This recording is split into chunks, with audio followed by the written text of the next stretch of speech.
apologies on the delay. There's been some elevator issues today. Thank you all so much for being here. It was another interesting week in the House. I think we'd like to spend most of our time talking about the budget and the great changes that we're seeing happening over on the Senate side, which we're really excited about. But I do want to continue to hit on, the frustrating extremism that is continuing on the House side. As you all know, we brought up another anti-trans bill this week, and the House seems to still be wanting to defund our libraries and pretty unhappy with what's going on over in the Senate. So with that, I'm going to turn it over to Ranking Member Peter Meredith to kind of highlight some of the things happening. Sure. So I think big picture, I would just say we're seeing happen this year what feels a lot like last year, I would say, so far, where the House made a lot of cuts to the governor's proposals, and added some really radical language and underfunded some things we strongly believe in. Over on the Senate side, thus far, a lot of the governor's recommendations have been restored and some other good things put in. It may not be perfect. We're digging through all the details still. I'm sure there are going to be things that I'm not crazy about, and probably like last year, there are going to be some things that we still think should have gone further. I suspect that's going to be a common theme, and we're going to feel a lot like last year. But my hope is that also like last year, we end up with a budget that we can be much happier with on our side of the aisle. And that includes a lot of the things that our House members have been working hard on this year and in past years. So that's what it looks like thus far, but it's early in the process. I still won't say confidently that none of the crazy far-right stuff gets added back or cut again on the Senate floor. Never know what can happen over there, so we've got a long road ahead of here, and I don't want to get too far ahead of ourselves. Initial thoughts on the $2.8 billion transfer? I mean, kind of obviously they take it. Yeah, so we've been hearing a lot about that coming, so it wasn't a surprise to any of us. I do imagine that our members have some mixed feelings on it. We've talked a lot about how huge investments in infrastructure are desperately needed in our state, and that includes I-70. I think we all agree with that much. Whether that's the top priority, if we're not doing things like real investments in public transit, or whether it prevents us from spending general revenue in other places, I think is a fair question and conversation to have.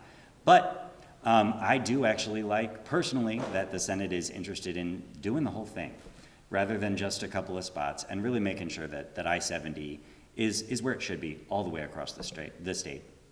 I also appreciate that they're looking at the possibility of bonding some of that, especially as our last bond expires. That may be a responsible move to look at.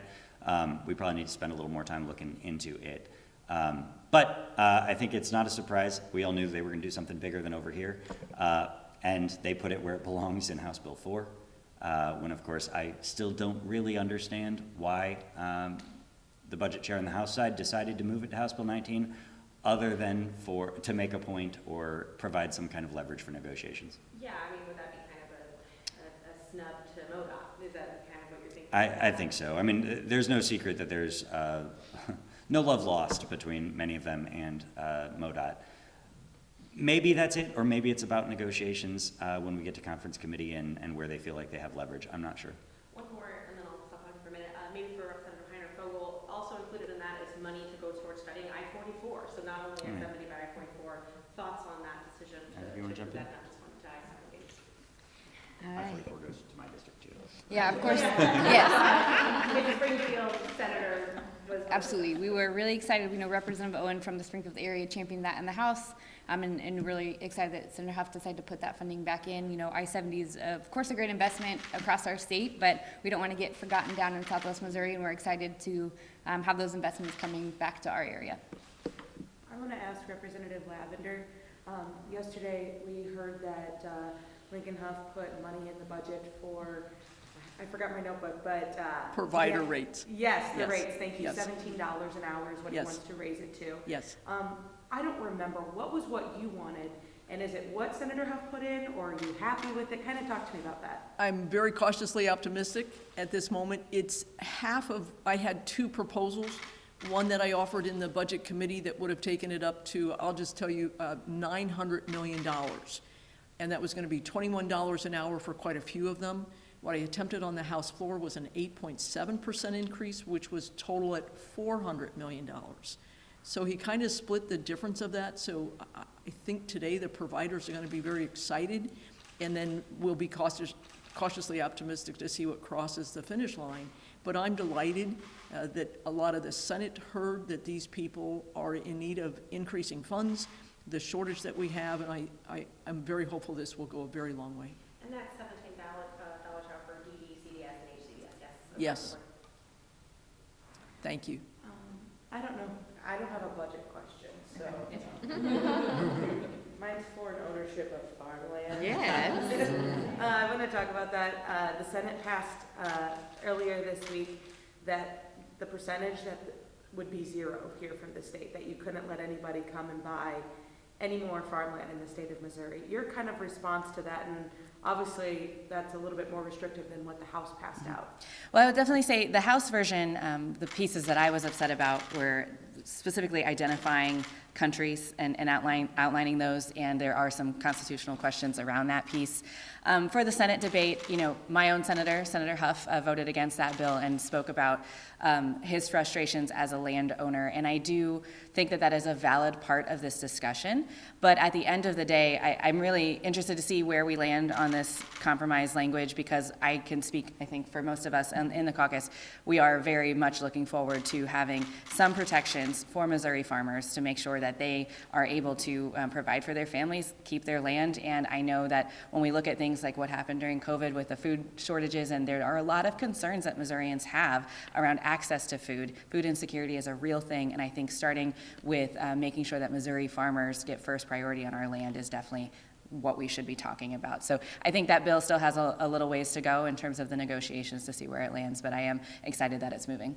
What did you have to say about the Secretary of State's position on that bill? His comments were interesting. I think I tweeted something snarky, I'm sure, about his position on it. But, I think it's no secret when we have this discussion. You look back several years before my time here, the Republican Party voted to make this change originally. And then there has been this giant flip-flop, which I'm grateful for, that we're having this discussion around Missouri farmers owning land. Yet again, I think it's interesting that Secretary Ashcroft is jumping into policy conversations when he's not actually doing his job as a secretary. That's where his focus should be, not telling lawmakers what they should be doing. What's your guess on sports betting? Is it next year? Yes, probably so.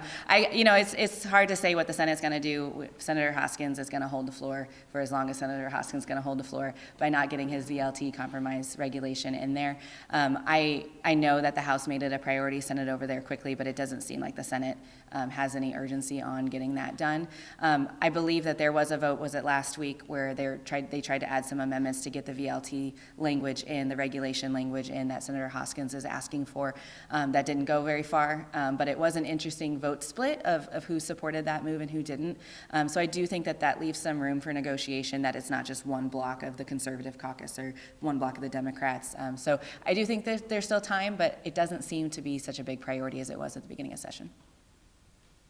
Back to the budget, the DEI language universally stripped first thing when they talked about language. I know it probably doesn't come as much of a surprise, but I think the question, I know you, Representative Meredith, mentioned it being added back in maybe on the floor, that it's not, theoretically a done deal, but, from Senator Huff's comments saying how many departments and businesses he's spoken to and how this would really not be recommended, is there any version of that wouldn't impede it? Like, it feels like this might just be done.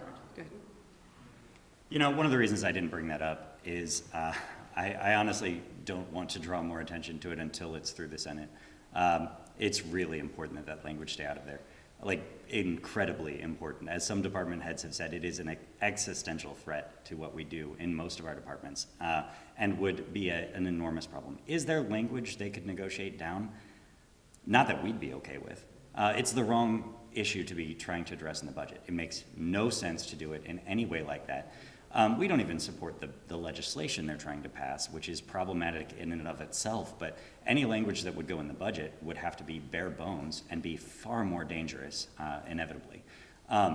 It's absolutely insane to think that we should be having a conversation about banning diversity programs or limiting diversity programs. Our departments are telling us that for retention, which is, hiring and retention are an enormous problem in our state workforce. When they've used these diversity programs, they have a 50% higher rate of retention for folks that went through them. They're good for the workforce. So no, we shouldn't be having a conversation at all. I'm not interested in a compromise, and I'm sure none of us are interested in a compromise on that. It needs to not be in there. And I'm hopeful that with the governor and the departments pushing as hard as they are against it, with some of the sensible folks on the Senate, and even some of those at least privately on the House, I think that there's a good chance that it stays out of there. But I don't want to jump ahead of what happens on the Senate side. Speaking of diversity, so the Attorney General's transgender rule expanded to include not just minors, but adults as well. Can you just respond to that change, please? Yeah, the fight around this anti-trans legislation that's moving across the country, but also here in Missouri, the talking point has been we're trying to protect kids. That's been the talking point all along. The Attorney General made it very apparent that this is not about children. This is about targeting a specific population that they disagree with, that they are scared of because they don't understand whatever the reasoning may be. And this isn't about protecting kids. That talking point is a lie, and the Attorney General made that very apparent. Well, for me, this past week, I know Linda mentioned this kind of day, there's only so many weeks left. Do you feel like the House is kind of treading water at this point? Kind of thoughts on the bills that they're choosing to take up right now? Yeah, we, I think, left at what time yesterday, 11 or 1, very early. Monday was the only late night that we've had this whole session. So yes, I think that to answer your question, the House is treading water at this point. What we start with today? Yeah, and we started today with brass knuckles.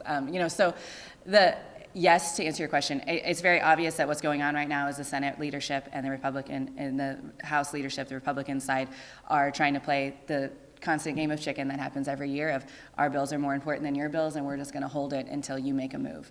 I could guess of what I think the priorities are that each side is wanting to get done, but it's very apparent that the Speaker and the floor leader on the House side are not moving any Senate bills until they get what they want. We'll see how long that holds.